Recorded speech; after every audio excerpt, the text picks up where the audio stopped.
In this video, I'll be giving you a breakdown on how do you adjust the settings for your scoreboard and how to make sure that all of your rules and the ways that you run your games are properly configured for these scoreboards. So that way it's custom to your league and it fits how you do your league operations. So I know that every league is different. So when we were building this, we, tried to make sure that this was flexible. If you come here, you can read more about how these settings work on the scoreboard settings page. Basically, you have the option to adjust how long your half durations are. So for our league, ours are 25 minutes, 2 25-minute halves. You have the option to determine how do you do timeouts. Some leagues have no timeouts. Some leagues do X amount of timeouts per half. Others do X amount of timeouts for the whole game. For how we do it at Louisiana Flag Football, we do it for the whole game. So I'll keep the timeouts for the whole game button enabled. And we do 3 timeouts per team per game. When the referee is running their scoreboard, they can see 3 timeouts and they don't have to track it on a separate platform on how many timeouts this team has left, because if they just use it on the scoreboard, it'll be easy for them to keep everything in sync. Next is the halftime duration. So this is how you want to configure the amount of time that you have for halftime. So once you finish the first half, it'll bring you to a halftime. And at this halftime, you'll have a countdown going on that the referee can see. And also the parents can see on their live scoreboard, and they can see how much time left is for the next half starts, and the referee can know as well. Next is the game buzzer. So we have the platform set up where there's some notifications,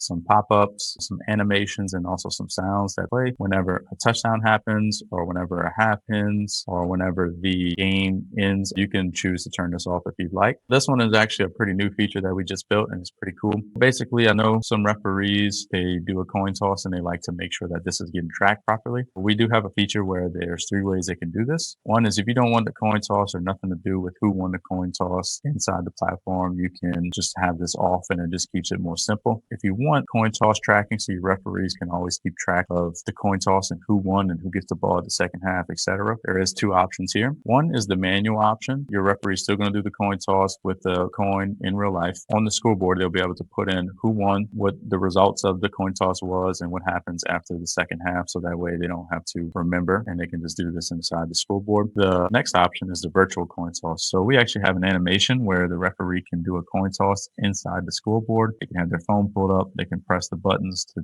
perform the coin toss. Parents can see live coin toss. They can see what happened, who won, and what's the results. And the referee doesn't need a physical coin or to do it outside the platform. They can do an animated online coin toss. So I'll select this one. This is one that you'd want if your referees sometimes forget their coin, or if you want to just make sure everything's inside the platform as much as you want, you can select this virtual coin toss. The next thing you'll select is your time zone. The reason that this matters, so when parents look at the game times, referees see the game times, they know it's in the right time zone. And also we have automated emails that get sent out based on your game starting time. For example, one of the automated emails that gets sent out is to all your parents. They get a notification that their game is coming up. They get a notification of who they're playing, what field they're playing on, and they also get the notification of the link that they need to access their scoreboard. This gets triggered based on what time your game is set up for. So you want to select what time zone your league is in. And once you finish setting all these things up, you'll press the Save Settings button. If you do this before you have games already inputted in your system, all the games that you input are going to adapt to these settings. But if you happen to forget to do this where you input your games, it's not a huge deal. You'll just come here and you press Configure Mass Update, and you can select all the games that you want these settings pushed to